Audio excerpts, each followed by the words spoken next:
Pasé más de 50 años estudiando los mercados financieros. Viví crisis que destruyeron fortunas enteras. Presencié burbujas que hicieron ricos a unos pocos y pobres a millones. Observé los mismos errores repetirse generación tras generación. Lo que voy a compartir hoy es la destilación de toda esa experiencia. Son las lecciones que me tomó décadas aprender, concentradas para que ustedes puedan absorberlas en minutos. No exagero cuando digo que este conocimiento puede cambiar su vida financiera para siempre. Si valoran su tiempo y su futuro, suscríbanse al canal ahora mismo para no perderse nada de lo que viene. Comencemos desde el principio. Mi primer contacto con el dinero fue a través del dolor. Cuando tenía 9 años, mi padre murió repentinamente. Teníamos un negocio próspero de porcelanas importadas. Vivíamos cómodamente. De la noche a la mañana,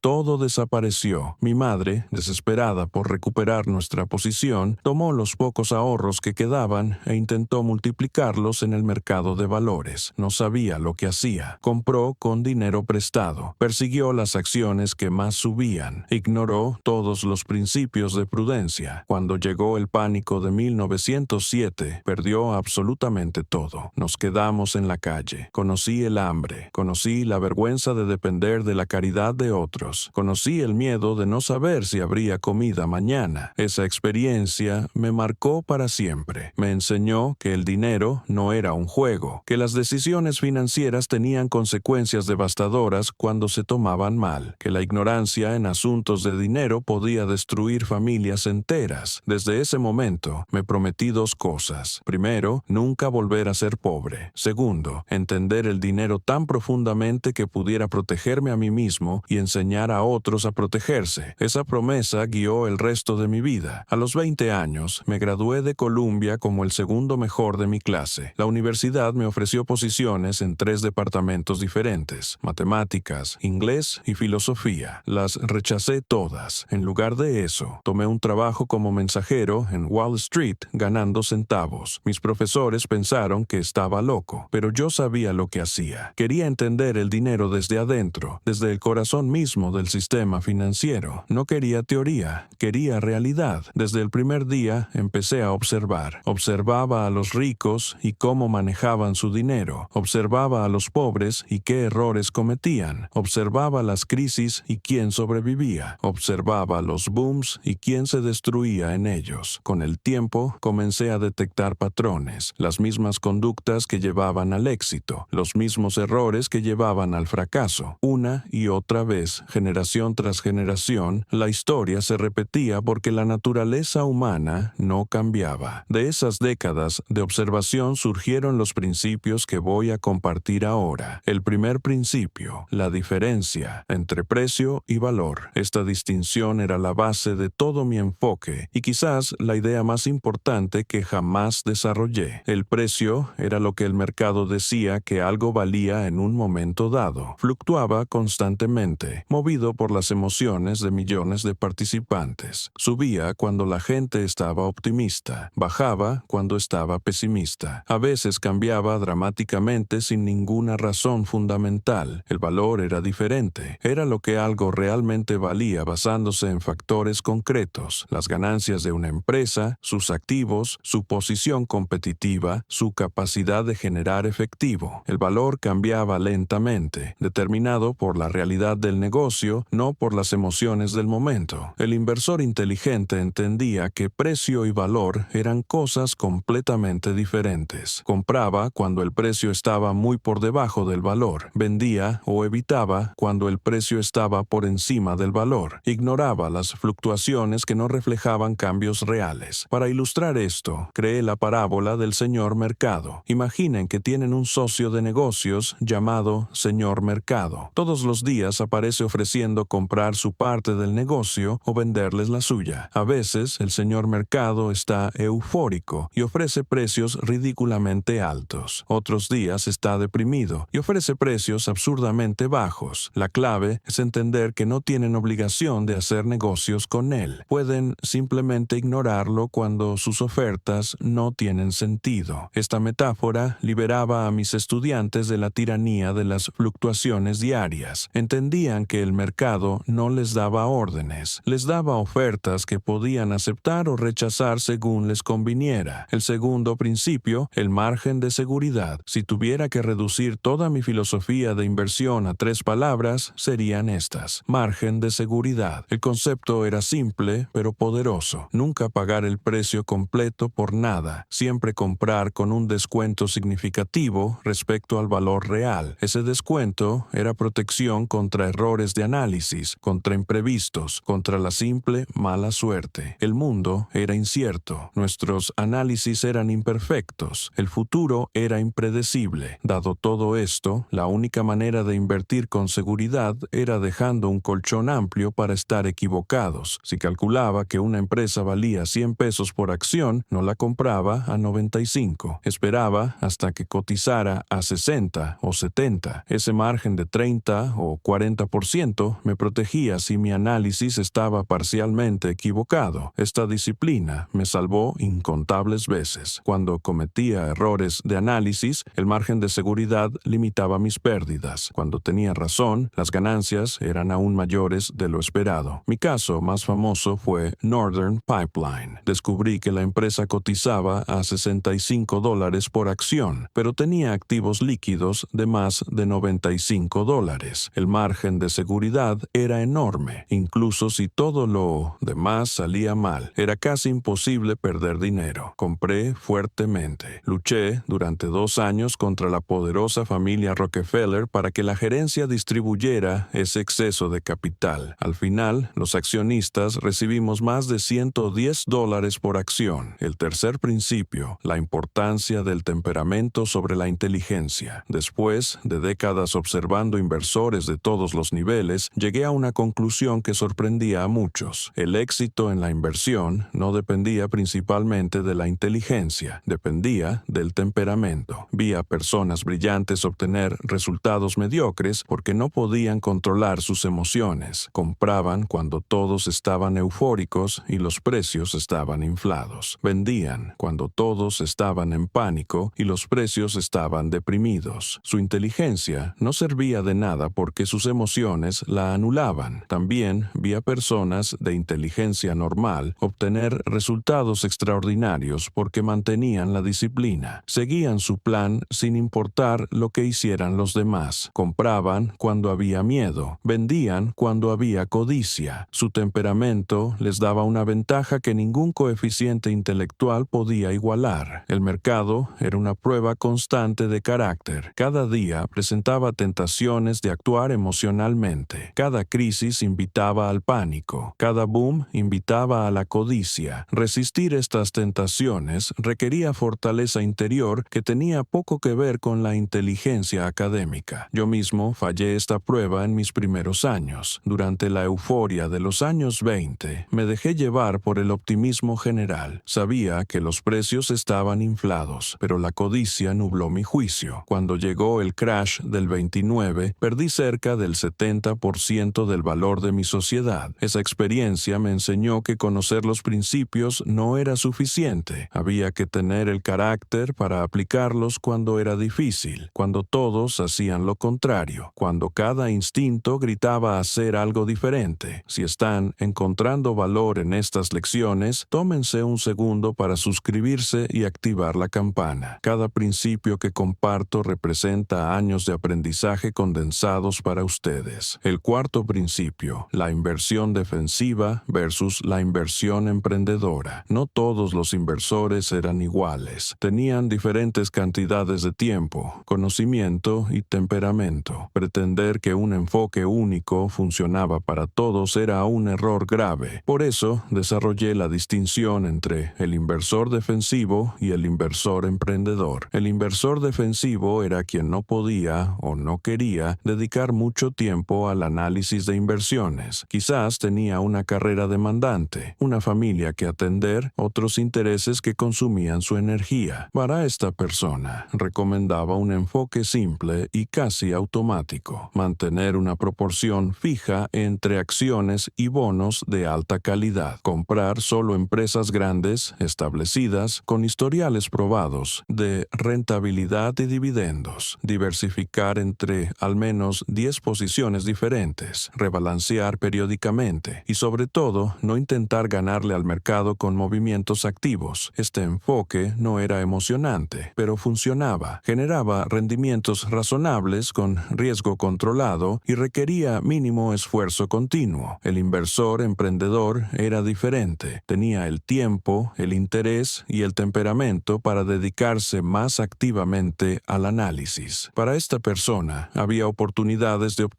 rendimientos superiores, pero también mayores responsabilidades. Debía estudiar empresas en profundidad, buscar situaciones donde el precio se había alejado significativamente del valor, ser paciente, esperando las oportunidades correctas, y mantener la disciplina de no actuar cuando no había oportunidades claras. La clave era la honestidad consigo mismo. Muchos se consideraban inversores emprendedores cuando en realidad no tenían el tiempo ni el temperamento para hacerlo. Terminaban tomando riesgos de inversor emprendedor con la preparación de inversor defensivo. El resultado era predeciblemente malo. El quinto principio, el poder del tiempo y el interés compuesto. El tiempo era el factor más subestimado en la construcción de riqueza. Todos querían resultados rápidos, pero la verdadera magia financiera requería décadas para manifestarse. El interés compuesto era esa magia, el proceso por el cual el dinero generaba rendimientos, y esos rendimientos generaban sus propios rendimientos, en una espiral ascendente que eventualmente alcanzaba proporciones asombrosas. Pero había un ingrediente esencial: paciencia. El interés compuesto necesitaba tiempo para mostrar su poder. En los primeros años, el crecimiento parecía modesto. Era solo después de 20 o 30 años que las cifras se volvían impresionantes. Usaba un ejemplo en mis clases que siempre sorprendía. Imaginemos dos inversores. El primero invierte a los 25 años durante 10 años y luego se detiene. El segundo espera hasta los 35 e invierte durante 30 años hasta jubilarse. Asumiendo el mismo rendimiento, el primero terminaba con más dinero. ¿Por qué? Porque sus 10 años tempranos de composición valían más que 30 años de contribuciones tardías. Esto tenía implicaciones profundas. Significaba que el momento de empezar era ahora, sin importar cuán pequeña fuera la cantidad. Cada año de demora tenía un costo enorme. El tiempo perdido no podía recuperarse con dinero adicional. El sexto principio, la especulación versus la inversión. Esta distinción era tan importante que la convertí en el tema central de mi obra más famosa. Una inversión era una operación que, después de análisis exhaustivo, prometía seguridad del principal y un rendimiento adecuado. Cualquier operación que no cumpliera estos requisitos era especulación. La diferencia no estaba en qué se compraba, sino en cómo se compraba. Una acción podía ser inversión o especulación dependiendo del análisis detrás de la compra, del precio pagado y de las expectativas del comprador. Especular no era inherentemente malo. Era una actividad legítima que algunas personas realizaban con conocimiento y capital que podían permitirse perder. El problema era especular creyendo que se estaba invirtiendo. Esa confusión llevaba a tomar riesgos que nunca se habrían tomado conscientemente. Desarrollé señales de advertencia para identificar cuando alguien estaba especulando sin saberlo. Si no podías explicar el negocio en términos simples, estabas especulando. Si tu horizonte temporal era de meses en lugar de años, estabas especulando. Si perseguías lo que había subido recientemente, estabas especulando. Si sentías urgencia de actuar inmediatamente, estabas especulando. La mayoría de las catástrofes financieras que presencié venían de especulación disfrazada, no de inversión que simplemente no funcionó. El séptimo principio, aprender de la historia. Los mercados financieros tenían una característica notable. Los mismos patrones se repetían generación tras generación. Las burbujas y los crashes, la euforia y el pánico, los errores y las lecciones ignoradas. Estudiar historia financiera era la mejor educación que un inversor podía darse. Cada crisis pasada contenía lecciones aplicables al presente. Cada burbuja que había estallado mostraba las señales de advertencia que habría que reconocer en el futuro. Dediqué considerable tiempo a estudiar los grandes desastres: el pánico de 1873, el de 1907, 27, el crash del 29 y muchos otros. Lo sorprendente era cuánto se parecían entre sí a pesar de las diferencias superficiales. Siempre había un período previo de prosperidad que generaba exceso de confianza. Siempre había innovaciones financieras que supuestamente hacían obsoletas las reglas antiguas. Siempre había voces prudentes ignoradas como anticuadas. Y siempre, eventualmente, la realidad se imponía brutalmente. Quien conocía esta historia podía reconocer los patrones cuando se repetían, no para predecir exactamente cuándo llegaría la crisis, sino para mantener la prudencia cuando todos los demás la abandonaban. El octavo principio, la independencia de pensamiento. El mercado era un lugar donde la conformidad era castigada y la independencia recompensada. Quienes seguían a la multitud compraban caro y vendían barato. Quienes pensaban por sí mismos hacían lo contrario, pero pensar independientemente era extraordinariamente difícil. Los humanos éramos criaturas sociales, diseñados para seguir al grupo. Ir contra la opinión dominante generaba incomodidad profunda, requería confianza en el propio análisis que la mayoría no tenía. También requería tolerar periodos en que parecías equivocado. Cuando todos compraban y tú no, te sentías tonto. Cuando todos vendían y tú comprabas, te sentías temerario. Solo con el tiempo se revelaba quién había tenido razón. Cultivar esta independencia era trabajo de toda una vida. Implicaba desarrollar criterios propios, confiar en el análisis personal y resistir la presión social de conformarse. Warren Buffett, mi estudiante más destacado, ejemplificaba esto perfectamente. Durante décadas mantuvo posiciones que otros consideraban anticuadas o equivocadas. Ignoró las modas del momento. Siguió sus principios cuando nadie más lo hacía, y los resultados hablaron por sí mismos. El noveno principio, proteger el capital antes de hacerlo crecer. Este principio parecía obvio, pero era ignorado constantemente. La mayoría pensaban primero en cuánto podían ganar. Yo pensaba primero en cuánto podía perder. La matemática respaldaba este enfoque. Si perdías 50% de tu capital, necesitabas ganar 100% solo para volver al punto de partida. Las pérdidas grandes eran extraordinariamente difíciles de recuperar. Mi madre había aprendido esto de la peor manera posible. Intentando recuperar lo perdido rápidamente, tomó riesgos que destruyeron lo poco que quedaba. Esa lección me acompañó toda la vida. Nunca invertía dinero que no pudiera permitirme perder. Nunca usaba apalancamiento. Nunca ponía todo en una sola apuesta. El décimo principio, la simplicidad vence a la complejidad. A lo largo de mi carrera, vi innumerables sistemas de inversión complicados, fórmulas elaboradas, indicadores técnicos sofisticados, modelos matemáticos que requerían computadoras para ejecutarse. La mayoría no funcionaba, y los que funcionaban temporalmente dejaban de funcionar cuando suficientes personas los adoptaban. La complejidad creaba la ilusión de control y sofisticación, pero rara vez producía resultados superiores. En cambio, los principios simples, aplicados consistentemente, producían resultados extraordinarios con el tiempo. Comprar empresas sólidas a precios razonables, mantenerlas mientras siguieran siendo sólidas, diversificar prudentemente, evitar deudas excesivas. Estos principios no eran secretos. Cualquiera podía entenderlos, pero muy pocos tenían la disciplina para aplicarlos década tras década sin desviarse. La mayoría se aburría, se dejaba seducir por algo nuevo o entraba en pánico cuando el enfoque simple no producía resultados espectaculares a corto plazo. Mi consejo era siempre el mismo. Si no pueden explicar una inversión en pocas frases simples, probablemente no deberían hacerla. La complejidad no era señal de oportunidad, sino de peligro. Ahora quiero hablar sobre las lecciones que trascendían la inversión. A lo largo de los años, entendí que los principios financieros eran en realidad principios de vida disfrazados: la disciplina, la paciencia, el pensamiento independiente, la humildad. Todas estas cualidades servían tanto en la vida como en los mercados. La riqueza no era un fin en sí mismo, era un medio para la libertad. Libertad de no depender de otros, libertad de tomar decisiones según tus propios valores, libertad de dedicar tu tiempo a lo que considerabas significativo significativo. Construir esa libertad era posible para casi cualquiera que aplicara los principios correctos durante suficiente tiempo. No requería genialidad ni contactos especiales, requería disciplina ordinaria aplicada extraordinariamente bien durante décadas. Mis años más gratificantes fueron los que pasé enseñando en Columbia, compartiendo lo que había aprendido. Ver a mis estudiantes aplicar estos principios y transformar sus vidas era más satisfactorio